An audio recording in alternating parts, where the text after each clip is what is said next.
Si l'Éternel ne bâtit la maison,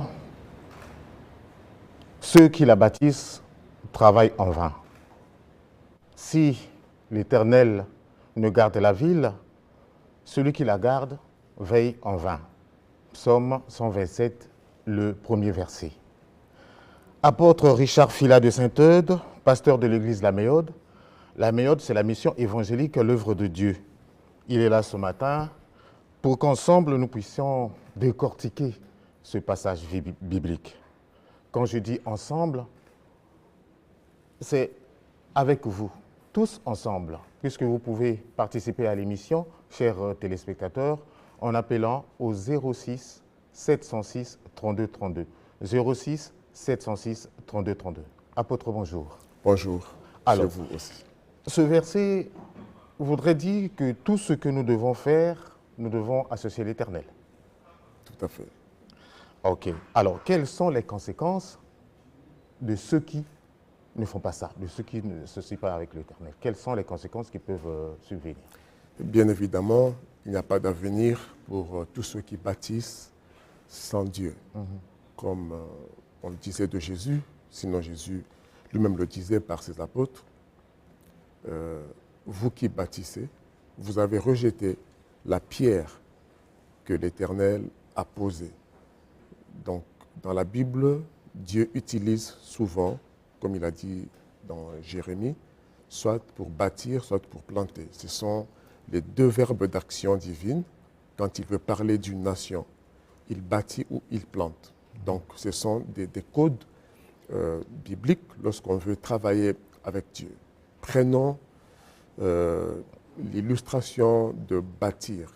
Quand l'on veut bâtir, Dieu a voulu bâtir le monde et il a planté le jardin, il a placé l'homme, mais le malin est venu détruire les fondements, donc les valeurs fondamentales, les principes fondamentaux, les règles, les instructions principaux ou initiales que Dieu a données pour bâtir. Il avait un plan, mais ces fondements ont été détruits et nous en avons les causes aujourd'hui.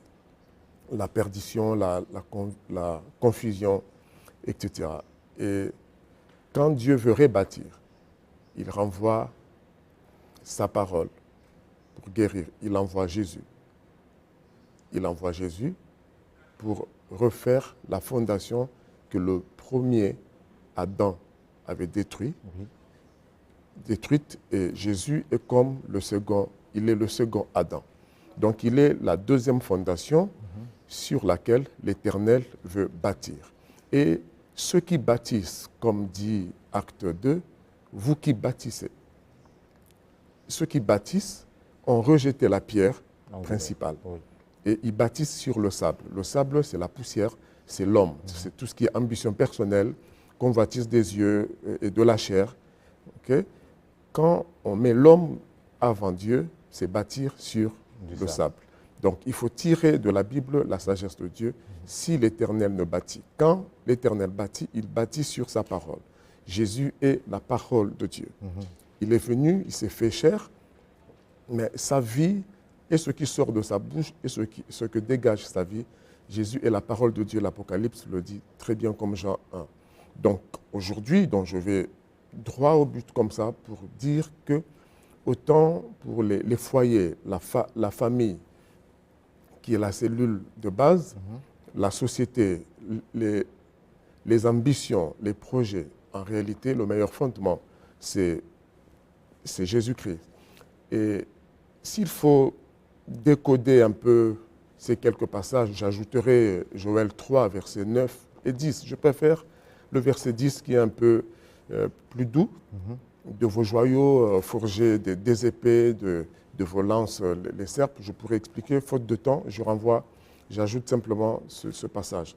Encore une fois, nous sommes en train de parler en réalité de la jeunesse. Apôtre, mais fort étonnant parce que nous voyons que ceux qui bâtissent sans se référer à Dieu, sans mettre la parole comme soubassement, on les voit réussir dans leurs entreprises. Bon, ça dépend de la définition de la réussite.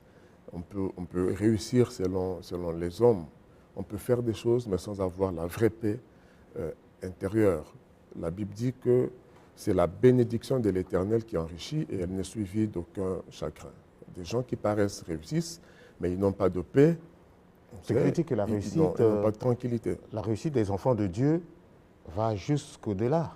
Bien au-delà du matériel, même dans l'éternité, voyons. Du visible, justement, jusque dans l'éternité, parce que la Bible dit que la piété, donc l'attachement à Dieu, a des promesses pour le siècle présent, donc pour ici-bas et pour l'avenir. Donc c'est différent, quelqu'un qui est béni ici sur terre, qui a la paix et qui a l'assurance qu'après la mort, il ne passe pas en jugement, parce que Christ est le seul juge après la mort, notre avocat et notre juge. En même temps, il y a l'assurance du salut, il y a la paix. On ne craint pas la mort, parce que celui qui juge est en même temps notre avocat. C'est toujours différent. Mais nous avons des clés, nous savons que nous pouvons réussir ici-bas. Nous avons l'assurance qu'après, on ne doit rien à personne, parce que Christ a payé pour nous. Il est notre avocat. C'est toujours bien de réussir, de gagner avec Dieu en servant Dieu. C'est toujours meilleur. Donc nous proposons le meilleur fondement qui est Christ, autant pour les familles, autant pour la société, pour tout le monde. En réalité, ce verset est un code, c'est caché. Oui. Si l'Éternel nous bâtit, ceux qui bâtissent travaillent en vain. Si l'Éternel nous garde, ceux qui gardent travaillent en vain. L'Éternel, Dieu est un visionnaire. Vous allez voir plus bas, il parle de la jeunesse. En réalité, pour bâtir une destinée, il faut voir très loin. Il est question de préparer l'avenir en équipant la jeunesse. Vous n'allez pas tout de suite, si l'on ne vous explique pas le lien entre bâtir et puis la jeunesse. Mais je vous renvoie à cette lecture pour lire à la maison, comme ça. Oui. Mais vous allez voir qu'au verset 1, l'Éternel bâtit, il défie que ceux qui bâtissent sans lui, ils le font en vain. Le verset 3 dit, « Voici les fils sont un héritage de l'Éternel, le fruit des entrailles est une récompense. Comme les flèches dans la main d'un guerrier, ainsi sont les fils de la jeunesse. Heureux celui qui en a rempli son carquois, et ils ne seront pas confus quand ils parleront devant les ennemis à la porte. » Donc, c'est très codé, mais vous devriez comprendre ici qu'il y a la notion de la préparation, la notion de la formation. Alors, les flèches, lorsqu'on envoie les flèches, oui, on envoie dans l'avenir. Okay? On envoie plus loin. Dans la cible. La cible, très bien trouvé. C'est la cible. Il y a des objectifs. Il faut atteindre, réaliser la vision, atteindre des objectifs, il faut envoyer la flèche. Et avant qu'on envoie la flèche, le guerrier, dans l'archer, justement, le visionnaire, le chef, il prépare les flèches. Il les prend à l'état sauvage ou dans n'importe quel état initial, mais le fait et le temps de tailler la flèche, l'aiguiser, c'est un code, ça veut dire la préparation, la formation. À tous les niveaux, on doit former les jeunes qui sont une flèche. Ça nous permet d'atteindre la cible, de réaliser des projets. Alors apôtre, je rappelle à nos amis téléspectateurs que vous pouvez participer à l'émission en appelant au 06 706 32 32. 06 706 32 32. Alors apôtre, une question fondamentale. Comment les chrétiens vont-ils se préparer pour associer Dieu dans leur vie, dans leurs entreprises? Comment s'y faire? Et comment se rendre compte que là, je suis avec le Seigneur, rien de grave, rien de bien méchant pourrait m'arriver? Bon, c'est simple. Dieu a tout prévu dans Josué. On va prendre ce téléspectateur. Bonjour. Bonjour.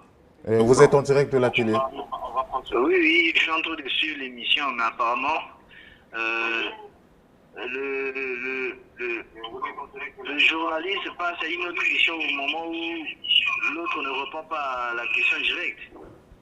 Quelle est votre préoccupation alors? Donc, il devrait d'abord répondre à la question posée avant de passer à une autre. Il était en train de répondre. Nous sommes tenus par le temps, monsieur. Je vous en prie. Vous n'avez pas de préoccupation, s'il vous plaît? À la question que vous lui avez posée. Merci. Alors, apôtre, comment s'y prendre pour associer Dieu dans son entreprise? Justement, la Bible est claire. Il y en a qui prient simplement et disent, Seigneur, conduis mon activité, et puis ça s'arrête là. Est-ce qu'il y a autre chose à faire? Le travail, la formation, le travail. Okay? Dieu ne bénit pas juste du ciel vers la terre, comme ça. Il nous a donné la capacité de travailler. Il dit, il bénira le fruit de tes mains. Il bénira ton sol. Ça veut dire, si Dieu bénit le sol, pour expérimenter la bénédiction du sol ou des entrailles de ton petit ou grand bétail, ça veut dire l'élevage. Pour voir cette bénédiction, il faut commencer à faire l'élevage et expérimenter la bénédiction de Dieu. Donc, il y a la notion du travail et il y a la notion de la formation. Partout où Dieu veut travailler sur l'avenir, Dieu prépare une prochaine génération. Donc, ce sont ces deux principes qui se dégagent de ces deux versets. Donc, Psaume 127, et puis j'ai complété Joël 3, versets 9 à 10. J'espère avoir le temps de le lire. Toutefois, à votre question, Josué 1, 6, 7, 8, 9 jusqu'en bas, me vient à l'esprit. Donc, si vous voulez réussir dans toutes vos entreprises, que ce livre de la loi ne s'éloigne pas de votre Apôtre, bouche. prenons ce téléspectateur. Allô? Bonjour. Je voulais participer à l'émission, s'il vous plaît. Allez-y, on vous écoute. Oui, je voulais demander une question là. Mais le pasteur est en train de dire bâtir et bâtir. Bâtir, là, c'est bâtir des maisons où la parole de Dieu. Ce que je voulais savoir, comment connaître l'homme qui a bâti dans le mal ou dans le bien, par rapport à ce que je suis en train de dire là. Comment savoir? Merci beaucoup, monsieur. Ok, je réponds aux deux questions, préoccupations en même temps. Josué 1 donne les clés du succès et de la réussite. Okay? Il dit que Moïse dit à Josué que s'il garde cette parole dans sa bouche, ça veut dire dans son cœur, si ce livre de la loi ne s'éloigne pas de Josué, il réussira dans toutes ses entreprises, ça veut dire qu'il atteindra ses objectifs comme dans Psaume 127. Il atteindra les objectifs, il réussira. Donc, pour toute personne, il faut observer les principes proposés et dictés dans la parole de Dieu ou par la parole de Dieu. J'ai dit que la parole de Dieu, c'est Christ. Il l'a parfaitement incarné. Maintenant, les conséquences, lorsque on ne bâtit pas avec l'Éternel un foyer, une nation, une entreprise, etc., il y aura toujours des fissures parce que c'est le sable. L'intelligence est une ressource, mais la source, c'est Dieu. Si on ne s'en tient qu'à la ressource, les hommes, l'intelligence, les circonstances, le temps, sans s'attacher à la source, parce que Dieu est le maître des temps, des circonstances et de toutes ressources, il y aura toujours des problèmes tôt Apôtre, ou tard. un autre téléspectateur. Bonjour. Allô? Bonjour. Bonjour. Vous êtes en direct, on vous écoute. Bonjour, monsieur le journaliste. Vous êtes en direct, on vous écoute. Ouais, je voulais m'adresser un peu à monsieur Silla. Oui. Bien, alors, mais je vois en lui un grand intellectuel d'abord. Je vois en lui un grand intellectuel. Est-ce qu'il ne peut pas s'en passer de la Bible? La Bible parle des choses vieilles, les mêmes choses, les Moïse, les Pierre, les ceci, cela. Bon, lui, il est intellectuel. Ce qu'il dit là à la télévision, tout le monde le croit. Et il ne peut pas créer d'autres choses. Ne parlez plus de la Bible. Faites un peu autre. Créez. Nous sommes fatigués de cette Bible-là. Créez un peu. Vous êtes un homme sage, tout ça là. Mais les autres, à l'époque, faisaient comment? Les autres, à l'époque, c'est eux qui ont écrit cette Bible-là. Mais vous aussi, tel que vous êtes là, trop intellectuel, vous pouvez faire quelque chose qui peut aussi intéresser le public, qui peut aussi intéresser le pays, qui peut intéresser les Africains. C'est d'être borné sur les Bibles chaque jour, c'est ça, chaque jour, oh, ceci, cela. Nous sommes fatigués. Nous vous croyons, vous connaissez beaucoup, mais faites quelque chose quand même, s'il vous plaît. Merci beaucoup, monsieur. On est fatigué. Merci. Apôtre. Bien, c'est son droit, c'est normal. Je suis tenté de citer George Washington, Descartes et bien d'autres savants philosophes de ce monde qui, après tout, ont reconnu qu'on ne peut pas bâtir une nation. Je vous épargne toutes ces citations dans ma tête en ce moment. Ah oui. Les hommes de science, les hommes politiques des plus grandes sociétés, civilisations, ont reconnu la place de la parole de Dieu humblement, au-delà de leur niveau d'intelligence, d'érudition et d'instruction. Je ne peux pas faire mieux que eux et plus que eux.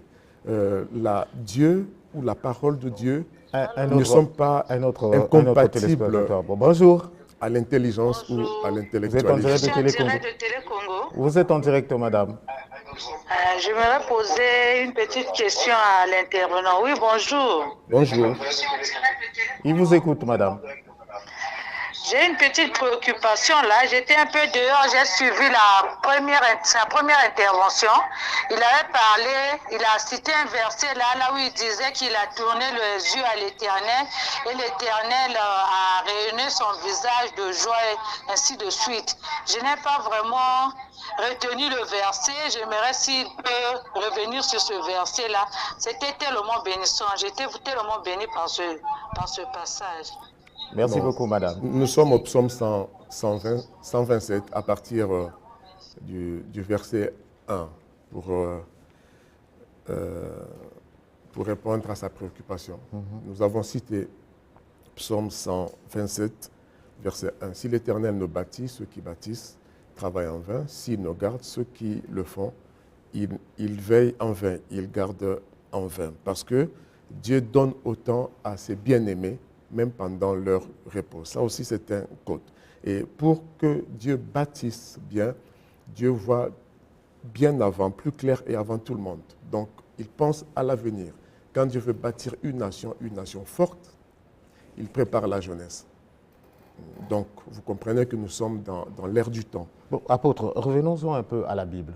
Parce que quand on lit la Bible, rares, en tout cas très rares, sont ceux-là qui ont confié leur vie à l'Éternel. Ils ont marché avec l'Éternel, mais avoir une vie aisée. Toujours un peu de trépitude, Moïse, Paul, ils n'ont pas mené une vie aisée avec l'Éternel. Est-ce que vous savez que Paul n'était pas pauvre? Il était combattu, non, emprisonné à chaque fois. Oui, pour Dieu, mais il n'était pas pauvre. Il soutenait même ceux qui étaient avec lui, il explique.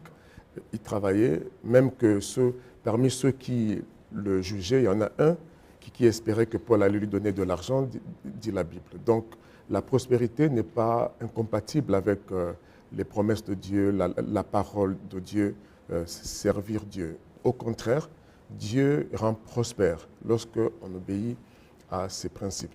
Tout comme Satan rend prospère si tu obéis à ses principes. Satan peut vous rendre riche si vous obéissez à ses lois. Il rend les gens riches autour de nous par tout ce que vous savez. Ils obéissent à leur maître. Et nous voulons dire que l'Éternel bénit et ses bénédictions ne se font suivre d'aucun chagrin. Ici, nous parlons de la bénédiction de Dieu. Bonjour. Et retenez que Dieu bénit le travail. Hein. Bonjour. Vous êtes en direct de Télécongo. J'aimerais un peu parler à l'apôtre. Allez-y, je vous écoute. J'aimerais d'abord encourager l'apôtre. Merci. En connaissance. Je voulais un peu parler à l'apôtre, encourager l'apôtre par une connaissance. Et aussi, je voulais un peu dire à l'apôtre de descendre un peu sur la connaissance, parce que je vois que c'est tellement élevé. Il y a d'autres qui ne reçoivent pas bien, mais il voulait un peu descendre un peu pour que tout le monde puisse comprendre. Merci beaucoup. Merci. J'y verrai, promis. Parler le langage du peuple. Oui, on fait des efforts, n'est-ce pas? Alors, une dernière question. Nous sommes arrivés presque au terme de notre entretien. Une dernière question. Alors, apôtre, pourquoi avez-vous choisi ce thème? Vous avez un message particulier? Oui, bien sûr, bien sûr. Quel est ce message? Je l'ai dit entre deux choses. Il faut bâtir avec l'Éternel et Jésus en est la fondation. Par ailleurs, si on a choisi ce verset, il y a bâtir et en bas au verset 3, il y a les fils de la jeunesse. Et j'ai proposé Joël 3, versets 9, 10. Je lis cela pour terminer. Je lis Joël 3. Publier ces choses, donc le verset 9, Joël 3, verset 9. Je lis le verset 10 directement. De vos joyaux forgés des épées et de vos serpes des lances. Que le faible dise, je suis fort, révèle héros, etc. Bon, ça sera long à expliquer, mais j'ai souligné préparer et il y a réveiller. Donc, si on veut bâtir, il faut la préparation. Dans la préparation, j'entends la formation. Vous allez voir que ces deux versets peuvent se compléter. L'Éternel bâtit, mais il parle de la jeunesse plus bas. Si nous voulons bâtir notre famille, on doit investir dans les enfants, on doit les mettre à l'école, on doit investir dans leur formation. Pour la nation, c'est la même chose. Pour nos ministères à l'Église, nous investissons à la formation de la jeunesse. La même chose pour la nation, les entreprises. Il faut envoyer les agents en formation. C'est un principe universel. Je voulais insister sur de vos joyaux. Même en temps de guerre, comme dans la Bible, Dieu recommande que de vos joyaux, donc même de vos bijoux, il faut transformer vos bijoux. Ça peut devenir des lances. Tout ce que vous avez en main, vos enfants, l'argent, toutes les opportunités, tout ce qui est précieux, peut servir en temps difficile. Il y a la guerre économique, il y a la guerre. Merci beaucoup, apôtre. Nous sommes arrivés au terme de notre entretien. Beaucoup sont encore en train d'appeler. Je sais que le sujet est passionnant. Alors, l'apôtre va donner son numéro et puis vous allez l'appeler peut-être un peu plus tard. 06 903 51 14. Merci beaucoup. Je vous en prie. Chers amis, Studio 210 continue.